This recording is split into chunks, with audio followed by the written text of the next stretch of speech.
Então, o primeiro Império Babilônico, ele surge por volta de 1900 a.C. Então, por volta de 1900 a.C., o Império Babilônico domina os territórios que antes pertenciam ao Império Acádio, e ele vai formar um império ainda maior do que o Império Acádio. Entre os imperadores do Império Babilônico, a gente vai destacar o imperador Hammurabi. O Hammurabi governou o Império Babilônico de 1792 a 1750 a.C. E o período do Hammurabi foi o auge do Império, foi o período de que o Império alcançou sua maior extensão territorial, sua maior riqueza, seu maior poder.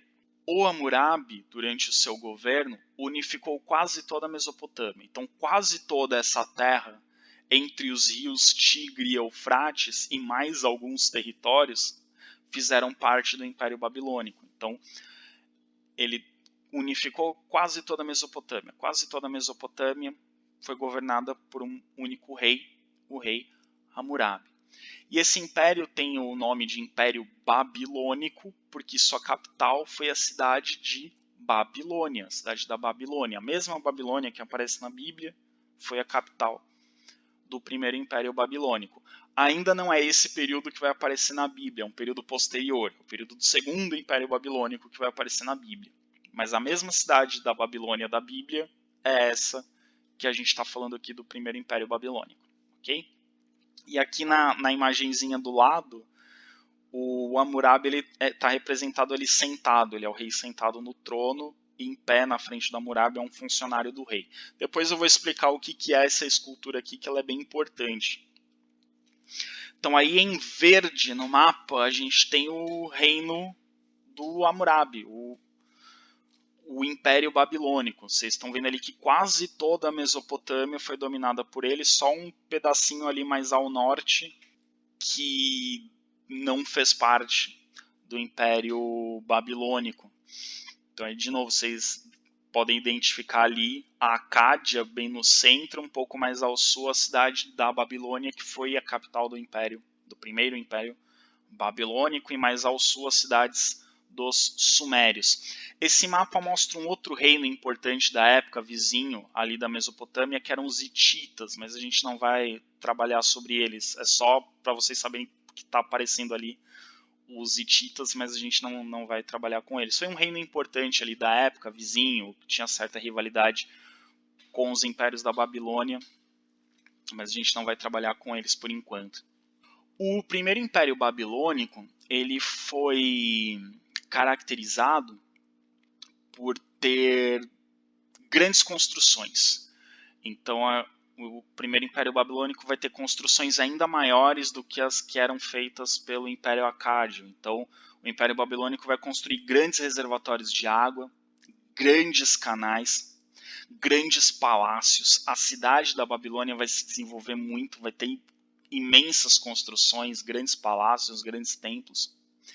E o primeiro Império Babilônico também consegue um grande desenvolvimento da agricultura. Aumenta a quantidade de terras usadas para agricultura e aprimora as técnicas de agricultura. Então as técnicas da agricultura também se desenvolvem. Então ele aumenta bastante a produção de alimentos, que é a principal riqueza nesse período, né? Quando a gente fala da Antiguidade Oriental, a produção de alimentos é a principal riqueza. E eles conseguem desenvolver isso bastante. E com esse aumento da produção, você também tem um aumento do comércio. Porque quando você aumenta a produção e você tem mais do que aquilo que você precisa para sobreviver, você pode vender esses produtos. Você pode trocar esses produtos por outros que você precisa mais. Então você tem um grande desenvolvimento do comércio no primeiro Império Babilônico. O primeiro Império Babilônico também, ele é marcado pelo primeiro código de leis escrito de que nós temos notícia, que é o Código de Hammurabi. Então Hammurabi, que foi o principal rei, o rei mais importante do primeiro Império Babilônico, ele mandou escrever um código de leis, que é considerado o mais completo da antiguidade. Então talvez é o mais antigo que nós temos notícia, um código de leis, uma espécie de uma constituição, né, uma série de leis, de regras a serem seguidas. Não que não existissem antes dele ou que não existissem outros povos, mas Antes as leis eram mais orais, digamos. O rei ditava, os funcionários do rei reproduziam, mas o Hammurabi ele manda escrever um código de leis. E é um código extenso, complexo, muito detalhado. Então, por isso que ele é considerado o mais completo da antiguidade. Quão grande era esse código? Quão detalhado era? Se vocês olharem essa pedra aí do lado, que eu disse aquela esculturazinha que apareceu algumas imagens atrás, é essa que está aí no topo dessa pedra que vocês estão vendo. Essa pedra que vocês estão vendo tem mais de 2 metros de altura, e lá no topo está sendo representado o Hammurabi sentado, entregando o seu código de leis para um funcionário. E as leis estão todas escritas nessa pedra ali, do Hammurabi para baixo. Nessa imagem está bem difícil de ver que tem muita coisa escrita nessa pedra, mas daqui a pouco eu vou mostrar uma imagem aproximada. Então, tudo isso aí eram leis escritas. Tem muitos artigos esse Código de Hammurabi. E ele trata de praticamente todas as regras da vida cotidiana. O princípio que rege o Código de Hammurabi, que rege as leis do Código de Hammurabi, é conhecida como Lei do Talião, que é aquela lei do olho por olho, dente por dente. O princípio é o seguinte: se você faz mal a alguém, a sua punição é sofrer um mal do mesmo nível, do mesmo tamanho. Mas a gente vai analisar alguns trechos do Código de Hammurabi que a gente vai ver que não é exatamente assim, mas o princípio era: se você faz algo para alguém, você tem que sofrer uma consequência do mesmo tamanho, uma consequência equivalente.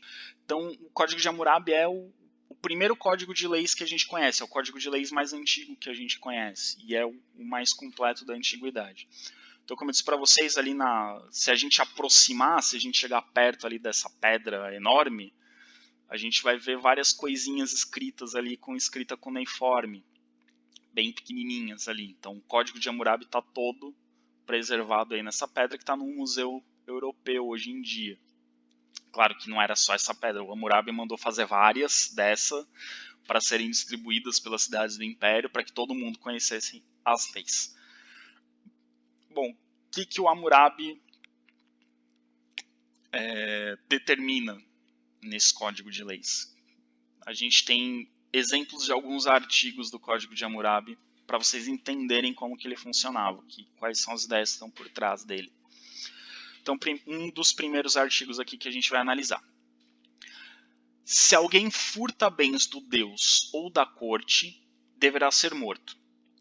E mais, quem recebeu dele a coisa furtada também deverá ser morto. Então, se você rouba alguma coisa do Deus, quer dizer roubar do templo.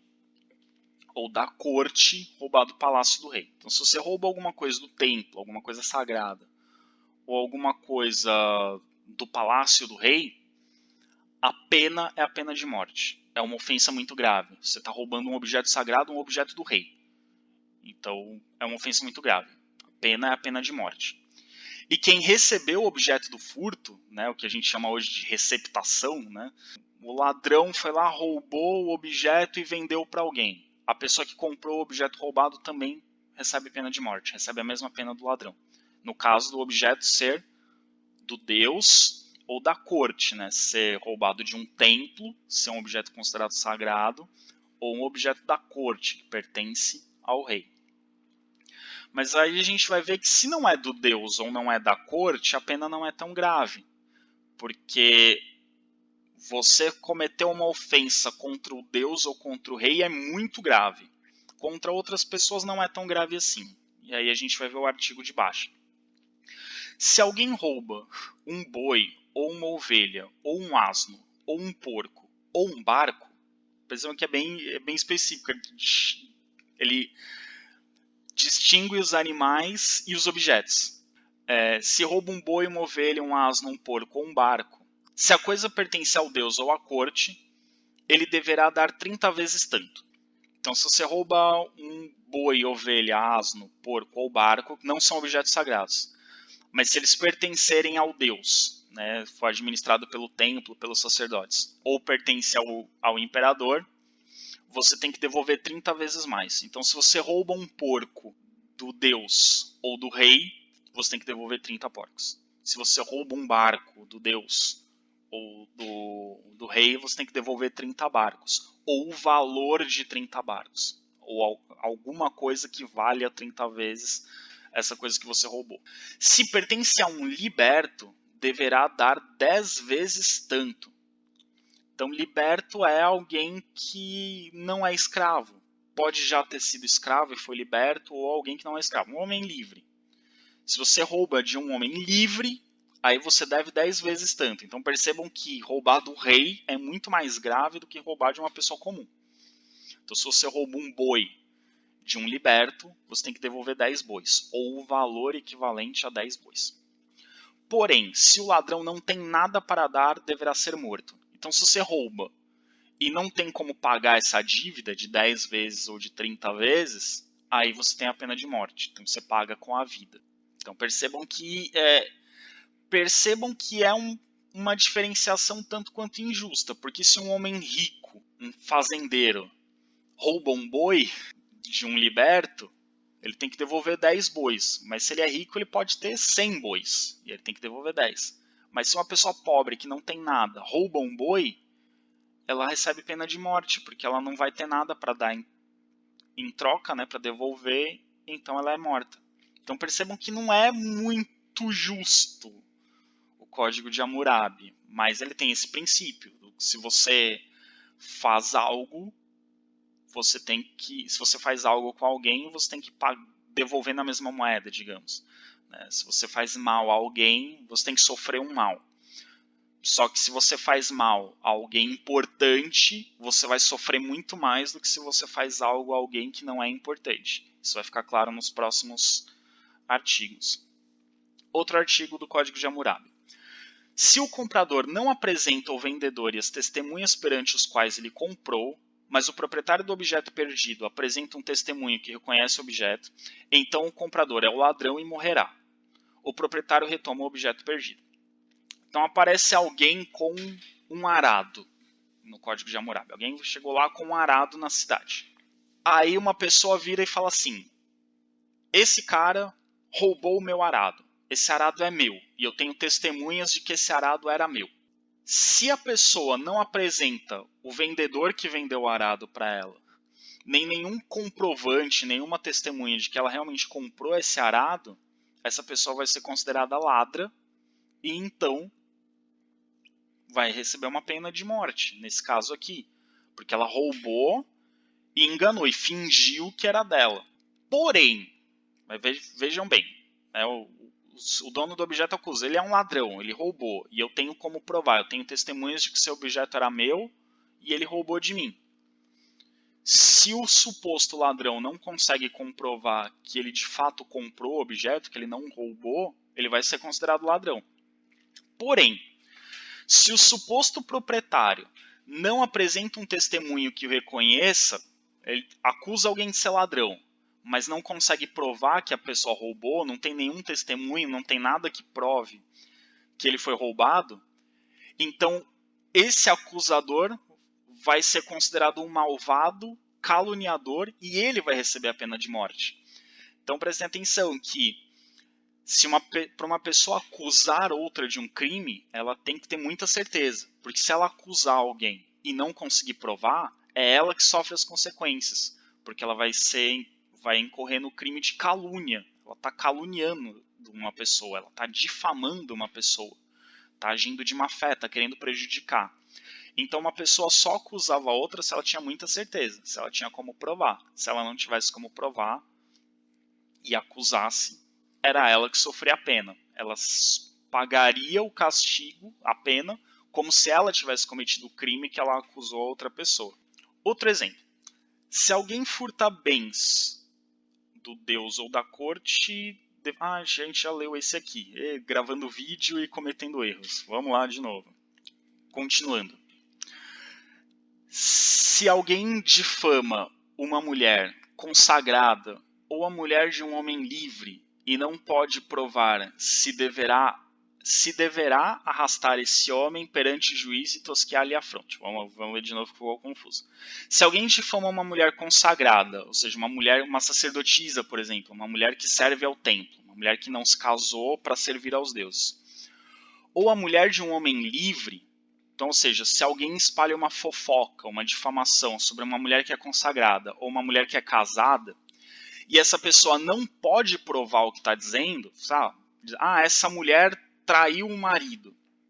Se a pessoa não pode provar o que disse, essa pessoa que soltou a fofoca, digamos, tem que ser arrastado perante o juiz e ter a fronte tosquiada. Vão raspar o cabelo dele. Esse raspar o cabelo é sinal de que ele é um difamador, que ele é um caluniador, que ele é uma pessoa que espalha fofocas, que espalha mentiras sobre os outros. Então, acusar uma mulher casada ou uma mulher consagrada aos deuses e não ter como provar que essa mulher fez algo de errado é uma ofensa, é um crime. Então, se você acusa alguém, se você fala algo sobre alguém, você tem que provar. Se a esposa de alguém é encontrada em contato sexual com um outro, se deverá amarrá-los e lançá-los na água, salvo se o marido perdoar a sua mulher e o rei a seu escravo.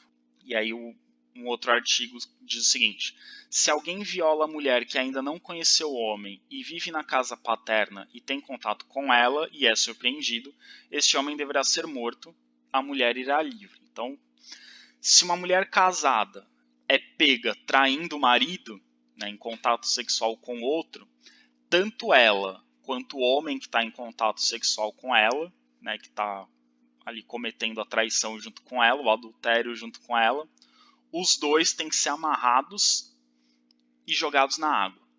A não ser que o marido perdoe sua mulher. Se o marido perdoar a mulher, ela não é jogada na água, amarrada. Então ela não vai morrer afogada se o marido perdoar.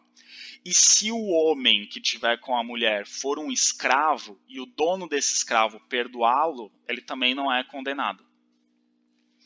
Então, se a pessoa é perdoada da traição, ela não recebe essa pena. Mas se ela não é perdoada, ela é amarrada e jogada no rio para morrer afogada.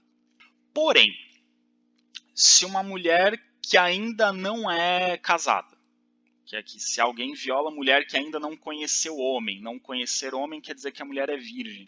Então, se alguém tem ato sexual com uma mulher virgem, e essa mulher virgem ainda vive com os pais, ou seja, ela é virgem porque ainda não se casou, né? Então é considerada uma mulher pura.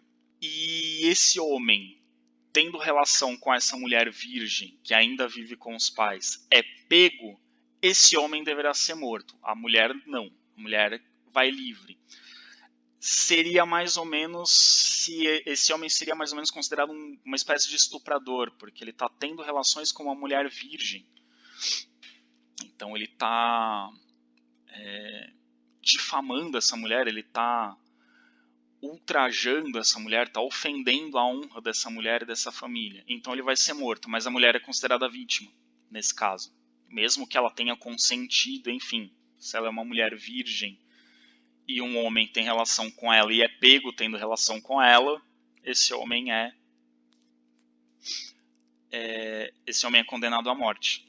Então, a questão do casamento com, né, a mulher se casar virgem, a mulher só ter relações com seu marido era algo muito forte na sociedade do Código de Hammurabi, era uma regra muito rígida. Tudo que viola a relação matrimonial leva de uma forma ou outra à condenação à morte. Agora os outros artigos que deixam mais claro a questão do olho por olho, dente por dente. Se alguém arranca o olho a um outro, se lhe deverá arrancar o olho. Então, se você fura o olho de uma pessoa, alguém tem que ir lá e furar seu olho. A punição é furar seu olho. Se ele quebra o osso a um outro, se lhe deverá quebrar um osso. Então, se você quebrou o osso de uma pessoa, mesmo que foi por acidente, quebrou o osso de uma pessoa, tem que vir alguém quebrar o seu osso. A sua punição é alguém quebrar o seu osso. Porém, se ele arranca o olho de um liberto, deverá pagar uma mina. Liberto é alguém que era escravo e não é mais. Se você arranca o olho de alguém semelhante a você, alguém tem que vir e arrancar o seu olho.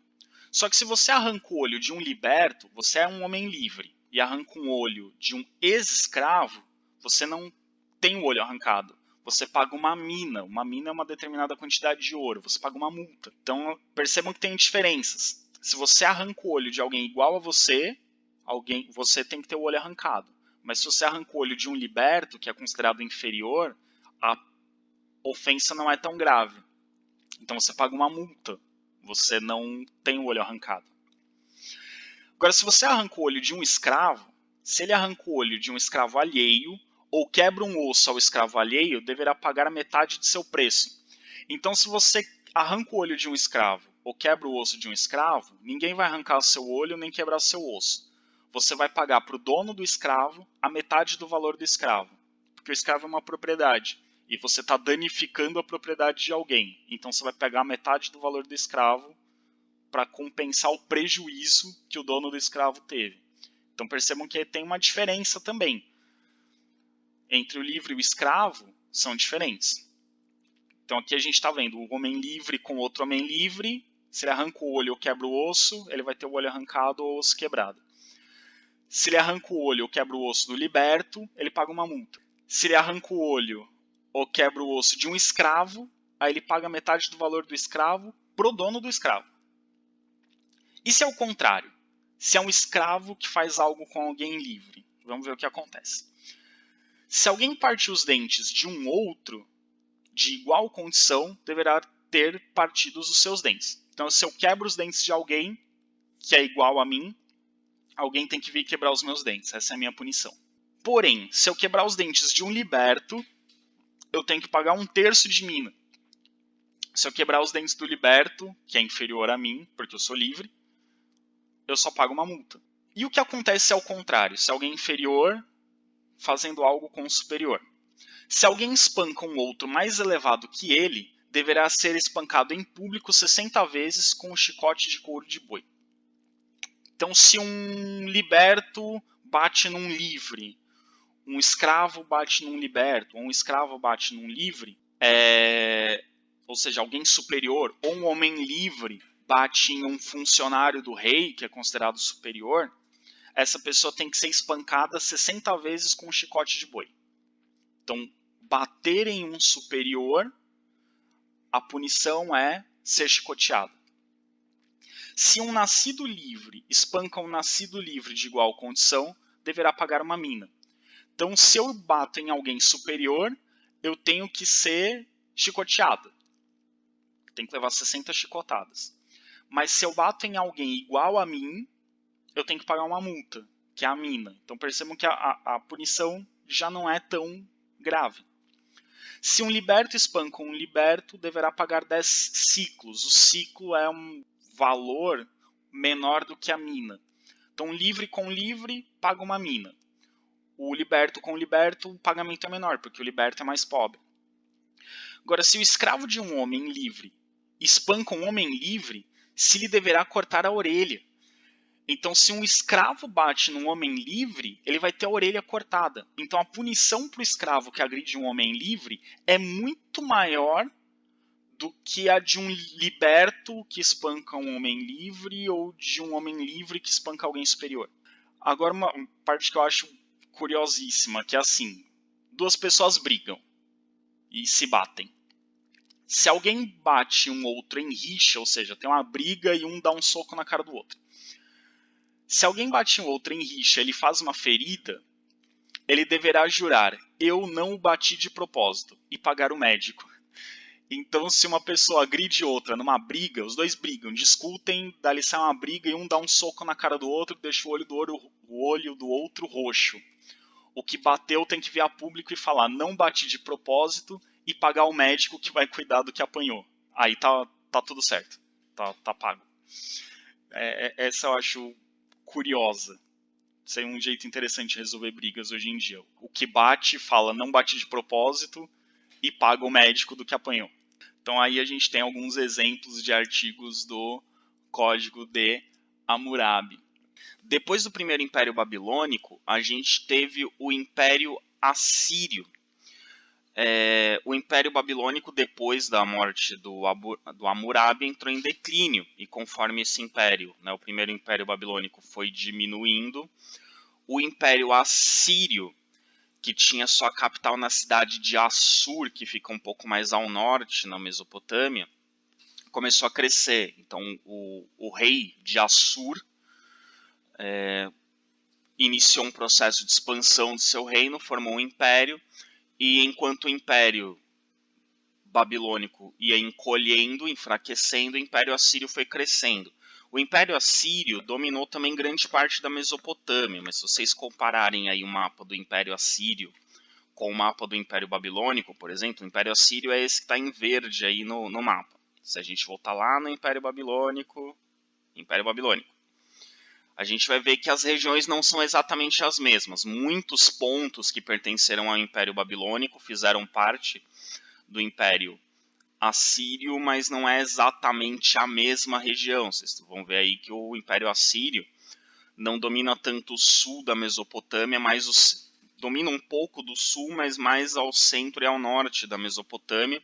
E o Império Assírio também domina a região de hoje a Palestina, onde fica o Estado de Israel, por exemplo, que a gente vai estudar, se Deus quiser, presencialmente, quando a gente for falar do povo hebreu.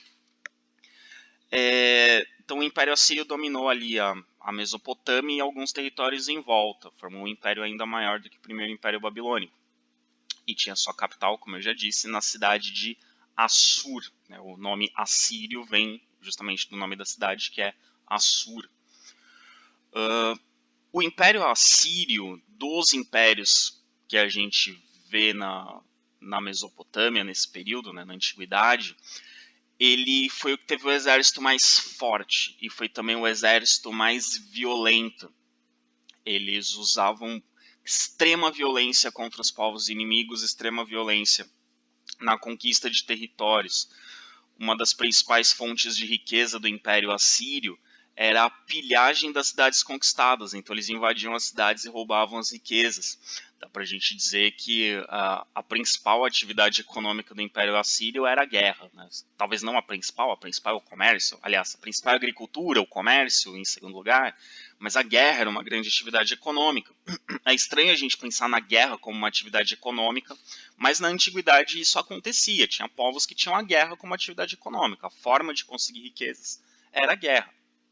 E os assírios são um exemplo disso. Então as guerras serviam como fonte de riqueza para o império.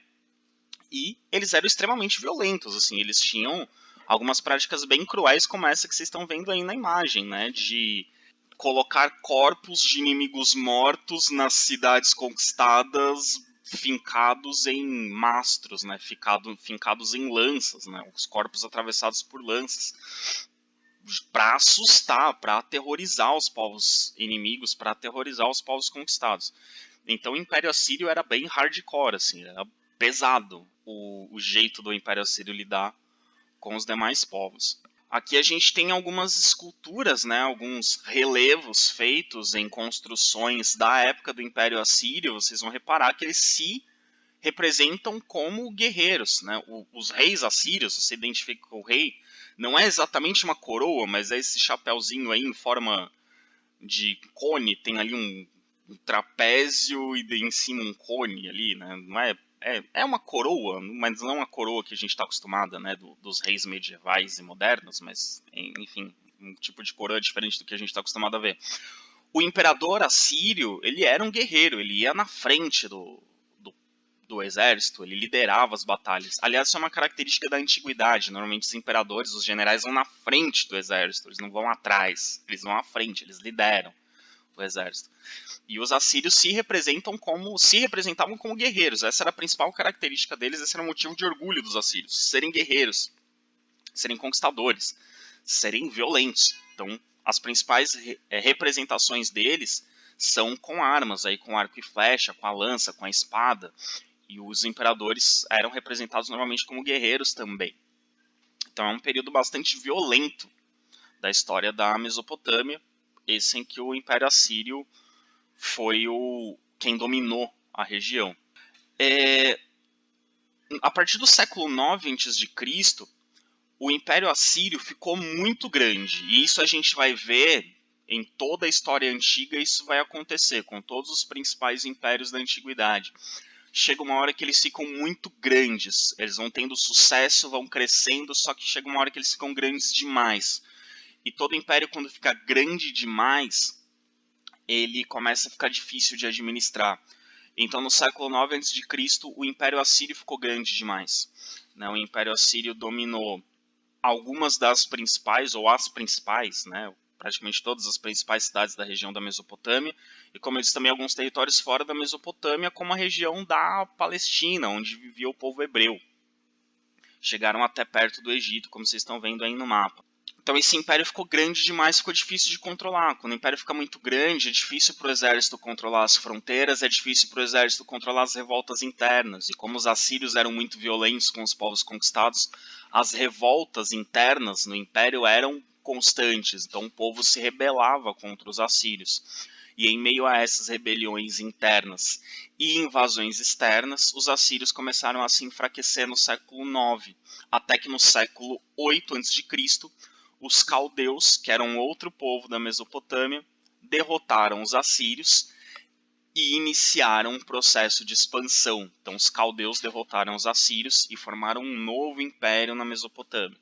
Então, a partir do século 8, a gente tem a derrota dos assírios e a formação do Império Caldeu. O Império Caldeu também é conhecido como Segundo Império Babilônico.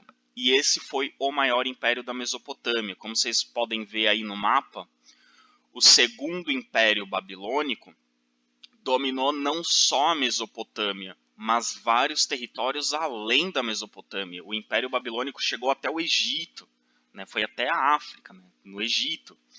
Dominou boa parte do Oriente Médio, extrapolou o que era a Mesopotâmia, chegou até a Ásia Menor, que é onde hoje fica a Turquia, chegou até a região onde hoje é o Irã, que é a Pérsia. Então dominou um território muito grande, o Império Caldeu. E ele também ficou conhecido como Segundo Império Babilônico, porque quando esse império se estabeleceu, eles mudaram sua capital para a Babilônia, que era a maior cidade da Mesopotâmia. Então eles transferiram a sua capital para a principal cidade da Mesopotâmia. Por isso ele é conhecido como Segundo Império Babilônico. Não confundir com o Primeiro Império Babilônico, que era o Império do Hammurabi. A Caldeia, os caldeus são da Caldeia. A Caldeia é uma região ao sul da Mesopotâmia, que é no mapa do lado esquerdo, que vocês estão vendo, essa manchinha laranja aí. Essa manchinha laranja é a Caldeia, onde ficam algumas das principais cidades, algumas das primeiras cidades da Mesopotâmia, a mesma região em que os sumérios construíram as primeiras cidades. Então os caldeus são ali vizinhos, são da mesma região dos sumérios. E tem ali onde ficam as cidades de Ur, que é a cidade de Ur, que é a primeira cidade da Mesopotâmia. Durante muito tempo, como eu disse no vídeo anterior, foi considerada a primeira cidade do mundo, até que descobriram que tem uma outra cidade, a cidade de Jericó, que provavelmente é mais antiga. Então ali as cidades de Ur, Uruk, Lagash são ali da região da Caldeia. E daquela manchinha laranja, eles se expandiram e dominaram tudo isso que vocês estão vendo aí no mapa do lado direito. Então, o Segundo Império Babilônico, ou Império Caldeu, foi o maior império até então. Antes do Império Caldeu, não existiu nenhum império no mundo tão grande. Então, eles foram o maior império da sua época. Só depois do Segundo Império Babilônico, só muito depois do Segundo Império Babilônico, que a gente vai ver impérios maiores, como a gente vai ver mais adiante, o Império Macedônico do Alexandre Magno, depois o Império Romano. Outro império que a gente não vai estudar, mas o Império Chinês no Extremo Oriente, que a gente não vai estudar porque não vai dar tempo, mas também foi um outro importante império, maior do que esse Segundo Império Babilônico. Mas todos esses grandes impérios surgiram depois. Então o Império Babilônico era o maior, quando ele surgiu, quando ele se constituiu, ele era o maior de todos os tempos. Nunca tinha havido nenhum império tão grande quanto o Segundo Império Babilônico. E é esse período que aparece na Bíblia. É esse período que aparece no Antigo Testamento. É o período do Segundo Império Babilônico. Então, o período em que os hebreus são cativos na Babilônia é esse período. Vocês vão reparar ali, ó, dentro do mapa ali, vocês estão vendo o mapa está em inglês, mas vocês estão vendo ali que dentro do mapa está Israel. Então Jerusalém, que é a região do povo hebreu, o povo do Antigo Testamento, do povo judeu, fazia parte do Império Babilônico, né? E o povo hebreu foi escravizado pelo Império Babilônico e levado para a Babilônia. A gente vai estudar o povo hebreu em outra aula. Depois que a gente estudar o Egito, a gente vai estudar o povo hebreu. Como eu disse, se Deus quiser, em aulas presenciais. E a gente vai ver que a história do povo hebreu é ser escravo e ser libertado. Ser escravo e ser libertado. É apanhar e peregrinar. Eles estão o tempo todo peregrinando, ou quando eles não estão peregrinando, eles estão apanhando de alguém. Então eles apanharam do Egito, eles apanharam primeiro apanharam do Egito, depois apanharam do Segundo Império Babilônico, mais para frente vão apanhar do Império Romano, enfim. Essa é a história do povo hebreu. Infelizmente para eles, mas é a história do povo hebreu. Então esse Segundo Império Babilônico, a gente tem muita informação sobre eles justamente através da Bíblia. Quando a gente estudar os hebreus, a gente vai ver a importância que a Bíblia tem como documento histórico, né? Não só como um texto religioso, mas também como documento histórico. E a gente tem muita informação sobre esse período justamente por conta, além dos próprios documentos dos babilônios, né, dos caldeus, a gente tem os documentos dos hebreus. Os hebreus escreveram muito sobre os povos com quem eles tiveram contato. E eles tiveram contato com muitos povos, praticamente todos os vizinhos deles ali do Oriente Médio. O principal imperador do Império Caldeu, ou Segundo Império Babilônico, foi Nabucodonosor II. Nabucodonosor II, ele reconstruiu a Babilônia. A Babilônia tinha sido destruída pelos assírios e, né, tinha encolhido de tamanho. Nabucodonosor reconstrói a Babilônia, né, transforma a Babilônia na capital do seu império. E também, durante o governo do Nabucodonosor, a Babilônia se transforma em um importante centro comercial. Então, a Babilônia é por onde passavam as mercadorias de todo o império. E o império era muito grande. Ia do Egito até a Pérsia. Ao norte ele chegava na Ásia Menor, chegava quase entrava mais ao norte para a Ásia. Então ele era um império muito grande.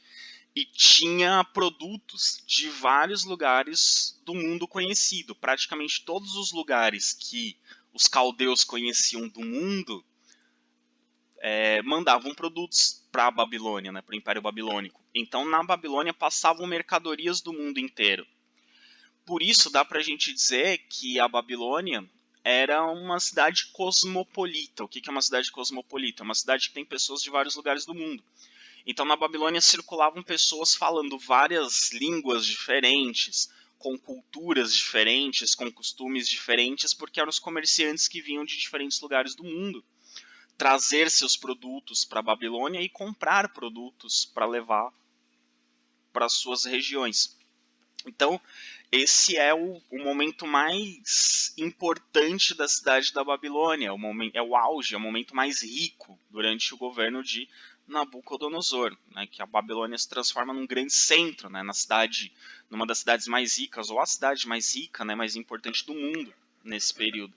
E é com base nessas histórias da Babilônia ser um grande centro, né, um grande centro comercial com gente do mundo inteiro, que os hebreus escreveram algumas histórias da Bíblia. Como eu disse, o povo hebreu foi escravizado pelo Império Caldeu e levado para a Babilônia. Né? Os hebreus foram levados para a Babilônia como escravos. E o povo hebreu, como a gente verá nas aulas sobre o povo hebreu, estou adiantando muitas coisas, mas é para entender o documento histórico que a gente vai analisar. Os hebreus eram um povo de pastores. A região dos hebreus, a Palestina, não era uma região de grandes cidades. Havia poucas cidades e cidades pequenas. A maioria do povo era de camponeses e pastores. E quando eles são levados para a Babilônia, eles veem pela primeira vez prédios muito grandes, que eram os templos, que a gente vai falar sobre os templos mesopotâmicos mais no final desse vídeo. Então, eles tinham grandes templos, prédios muito altos e pessoas falando várias línguas diferentes. E é nesse período que a maior parte do Antigo Testamento é escrita. O povo hebreu escreve os livros do Antigo Testamento durante esse período em que eles estão como escravos na Babilônia, que é uma forma deles preservarem a sua cultura, a sua história, a sua religião. A forma que eles encontraram foi escrever a sua história. E o relato da história do povo hebreu é o Antigo Testamento, é justamente o Antigo Testamento. Então, o Antigo Testamento é um livro religioso e, ao mesmo tempo, é um livro de história, né, em que eles contam a sua trajetória. Uma das histórias bíblicas, que é a história da Torre de Babel, foi criada pelos hebreus para tentar explicar aquilo que eles estavam vendo. Aqueles prédios muito altos e aquele monte de gente falando várias línguas diferentes que eles nunca tinham ouvido. Eles pensaram, como que isso é possível? Né? Porque eles não conheciam isso. Então eles imaginaram, como que é possível? E aí eles criaram uma história mitológica. Né? Como eu já expliquei para vocês em outro vídeo ou em outra aula, enfim. O mito, ele não é uma mentira. O mito é uma tentativa de explicar algo de forma não científica. E os hebreus tentaram explicar a existência de várias línguas diferentes naquele lugar através de um mito, que é o mito da Torre de Babel.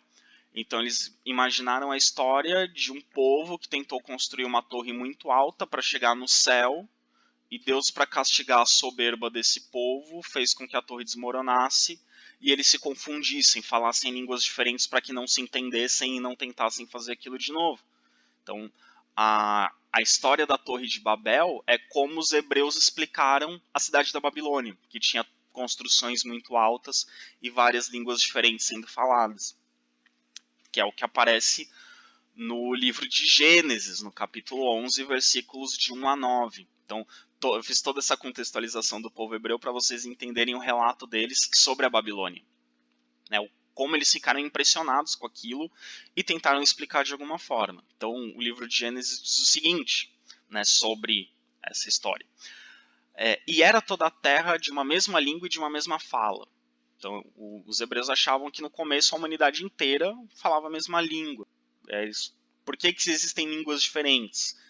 É assim que eles explicam. Então, e era toda a terra de uma mesma língua e de uma mesma fala. E aconteceu que, partindo eles do Oriente, acharam um vale na terra de Sinar, e habitaram ali. E disseram uns aos outros, Eia, façamos tijolos e queimemo-los bem. E foi-lhes o tijolo por pedra e o betume por cal. E disseram, Eia, edifiquemos nós uma cidade e uma torre cujo cume toque nos céus, e façamo-nos um nome, para que não sejamos espalhados sobre a face de toda a terra. Então desceu o Senhor para ver a cidade e a torre que os filhos dos homens edificavam. E o Senhor disse, Eis que o povo é um, e todos têm uma mesma língua. E é isto que começam a fazer. E agora não haverá restrição para tudo que eles intentarem fazer. Eia, desçamos e confundamos ali a sua língua, para que não entenda um a língua do outro. Assim o Senhor os espalhou dali sobre a face de toda a terra, e cessaram de edificar a cidade. Por isso se chamou o seu nome Babel, porquanto ali confundiu o Senhor a língua de toda a terra, e dali os espalhou o Senhor sobre a face de toda a terra. Então, para os hebreus, o fato da humanidade falar várias línguas diferentes era um castigo de Deus pela arrogância do ser humano de querer alcançar o céu através de uma construção, né? Então, é assim que os hebreus explicam. O ser humano foi arrogante e recebeu um castigo de Deus. E para eles a Babilônia era esse lugar. Eles viam os caldeus como um povo arrogante, um povo que queria dominar tudo. Então, é interessante como os hebreus representam o povo que os escravizou como um povo mau. Da mesma forma, na Bíblia, os egípcios aparecem como um povo mau, né? O povo que vai aparecer como um povo legal no Antigo Testamento são os persas, porque os persas libertaram os hebreus. Quando os persas dominaram a Mesopotâmia, eles libertaram os hebreus da escravidão. Então, os persas vão ser legais na Bíblia. Os caldeus, né, o segundo império babilônico, vai ser mau, vai ser perverso. o imperador Nabucodonosor vai ser mau, os faraós egípcios vão ser maus porque eles escravizaram os hebreus. O outro povo que aparece na Bíblia, os fenícios, vão ser mau caráter, vão ser passadores de perna, né, vão ser golpistas, porque os fenícios eram comerciantes, eram negociantes. Enfim, só quando a gente falar dos hebreus, a gente conversa melhor sobre isso. Me empolgo falando, esqueço que tenho tempo para terminar de gravar o vídeo. Outra construção que ficou muito famosa desse período do Império Caldeu, ou Segundo Império Babilônico, foram os Jardins Suspensos da Babilônia. Os Jardins Suspensos da Babilônia, vocês já devem ter ouvido falar, é uma das 7 maravilhas do mundo antigo.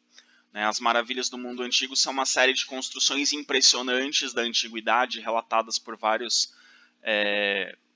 escritores, vários autores antigos que presenciaram e se maravilharam com essas construções, que são conhecidas como as obras de engenharia ou de arte mais impressionantes da antiguidade.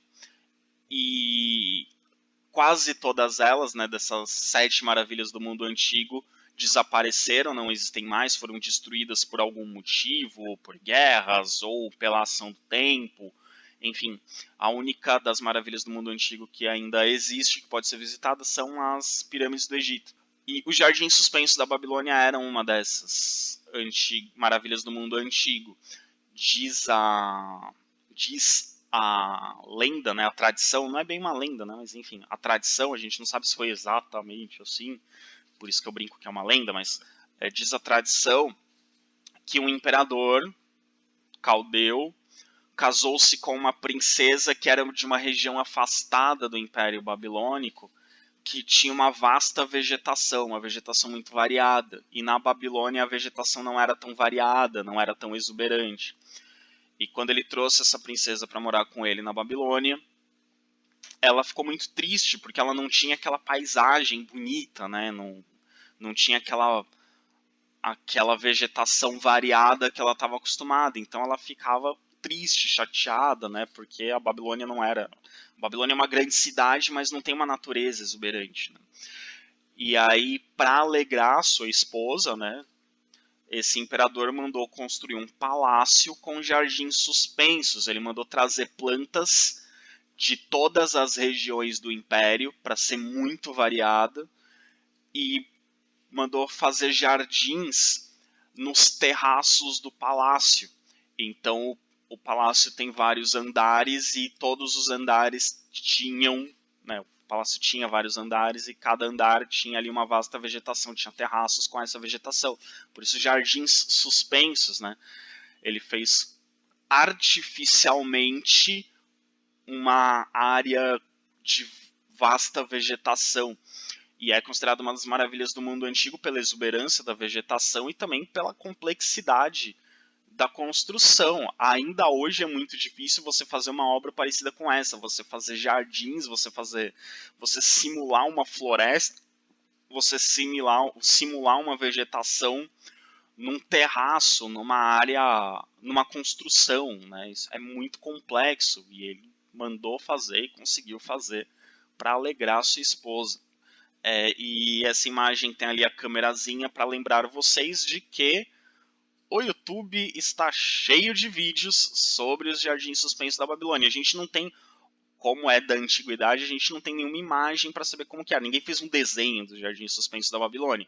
Mas existem várias tentativas de reconstituição, essa é uma delas, Existem várias tentativas de reconstituição dos jardins suspensos através dos relatos, de como as pessoas descreviam os jardins suspensos, já que eles não existem mais e não tem nenhum desenho da época, ninguém tentou retratar, só descreveu, escreveu como que eles eram. Aqui, pessoal, a gente tem uma visão geral, uma reconstituição em gráfica de como seria a Babilônia na época de Nabucodonosor II. Então, reparem aí que é uma grande cidade, cercada por muralhas, como eram as cidades da antiguidade. A gente viu que as cidades precisavam construir muros para se defender dos inimigos. As cidades eram fortificadas, né? Principalmente na Mesopotâmia, que a gente viu que é uma região em que vários povos vão brigando pelo domínio da região, então as cidades precisam ser fortificadas para se defender dos ataques dos inimigos. Com a Babilônia não era diferente. E ali aquela construção bem alta é um templo. Na verdade, essa construção a gente vai falar melhor sobre ela depois, é o zigurate. O zigurate é uma construção em forma de pirâmide, e no topo dessa pirâmide fica o templo. Então o templo não é esse prédio todo, o templo é só aquela casinha ali em cima, onde o sacerdote faz as cerimônias religiosas. Né? Não é um lugar para o povo ir, o povo não sobe no zigurate. Também não é um prédio que dá para entrar. Você sobe escadas para chegar no templo lá em cima. O zigurate não tem nada por dentro. Ele é uma pirâmide para sustentar o templo lá em cima. Aí o sacerdote faz as cerimônias lá em cima, num lugar bem alto, para que a cidade inteira veja. Mas não tinha só um, esse é o maior. A cidade da Babilônia tinha vários templos, vários zigurates. E vocês vão reparar aí, mais ou menos no centro da imagem, embaixo, tem um portão azul. Estão vendo aí esse portão azul? Esse é o portão de Ishtar, que era o portão principal da Babilônia. Ishtar é uma das divindades da religião, das religiões da antiga Mesopotâmia. Na Mesopotâmia eles eram politeístas, eles acreditavam em vários deuses. Ishtar era uma dessas divindades, era uma deusa. E esse portão é em homenagem a Ishtar. A cidade tinha outros portões em homenagens a outros deuses, mas o portão de Ishtar, esse azul, é o mais famoso. E por que ele é o mais famoso? Porque ele é o que existe ainda hoje. Isso quer dizer que se um dia eu for até o Iraque, né, o Iraque é onde ficava a Mesopotâmia, se um dia eu for até o Iraque, eu vou poder visitar o portão de Ishtar? Não, se você for até o Iraque, você não vai encontrar o portão de Ishtar. Para você ver o portão de Ishtar, principalmente, você precisa ir até a cidade de Berlim, na Alemanha.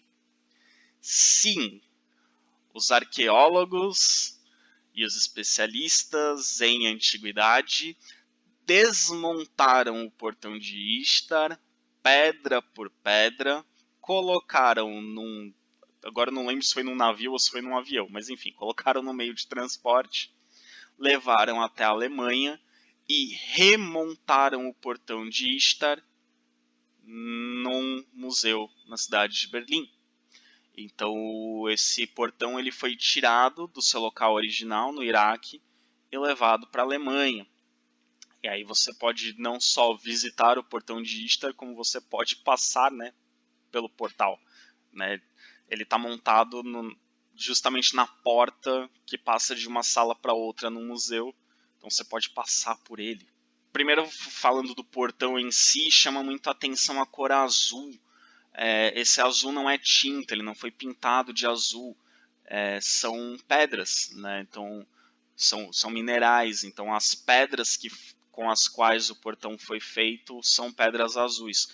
É muito difícil você ter construções dessa cor na antiguidade, então eles tiveram um trabalho imenso para encontrar esse mineral e conseguir fazer o portão. Então deve ter sido muito caro.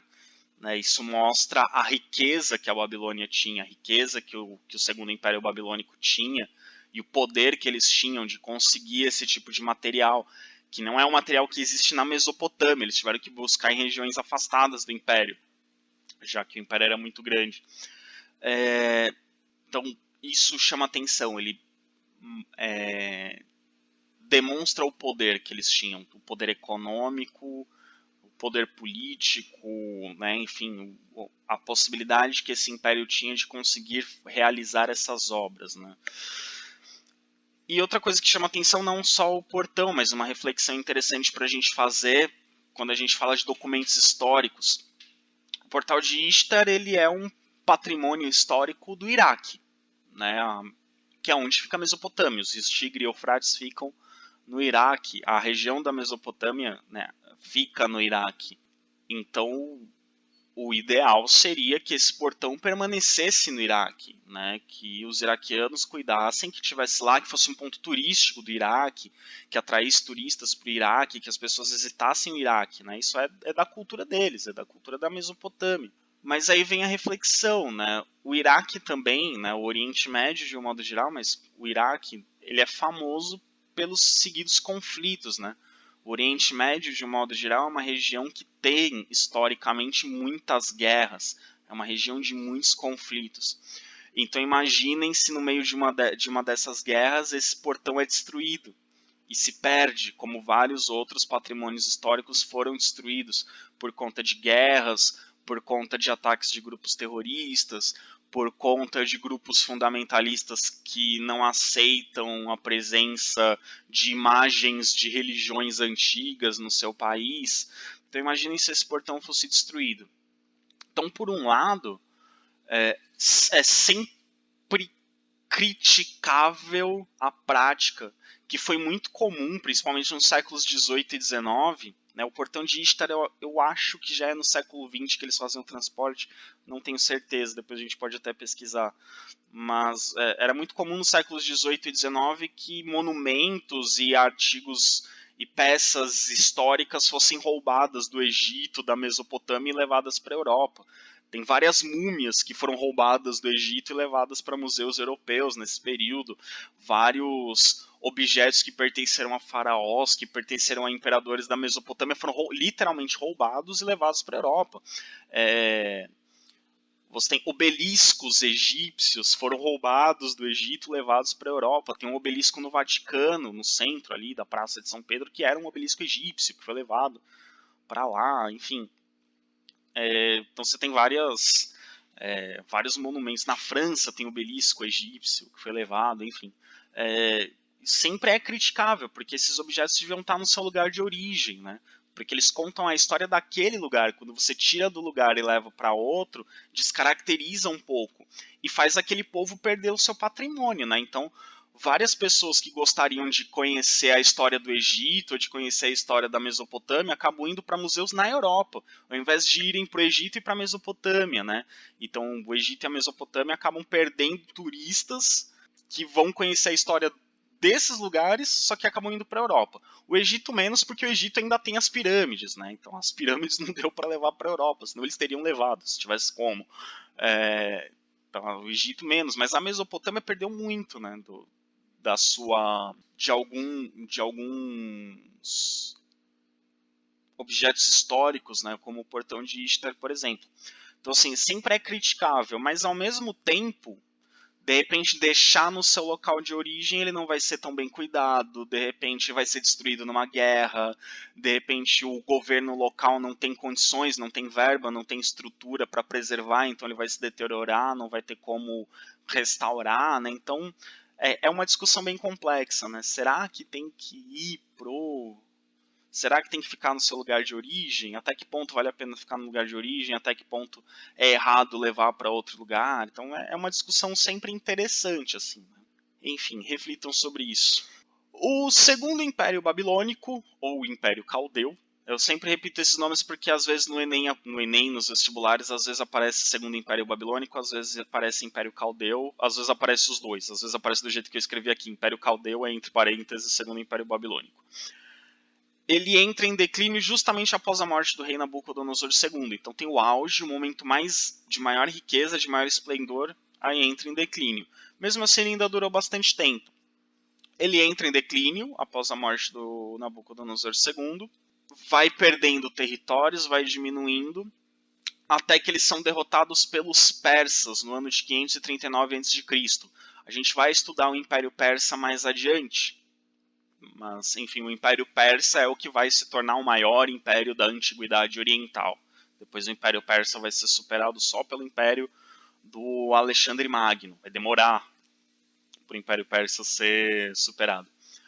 Né? Enfim, então o último grande império da Mesopotâmia foi o Segundo Império Babilônico.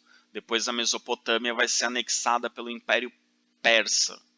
Foi um grande império. Os persas, a gente vai ver que os persas dominaram todos os povos da Antiguidade Oriental. Todos os povos que a gente vai estudar a Antiguidade Oriental, o último povo que a gente estuda é o povo persa.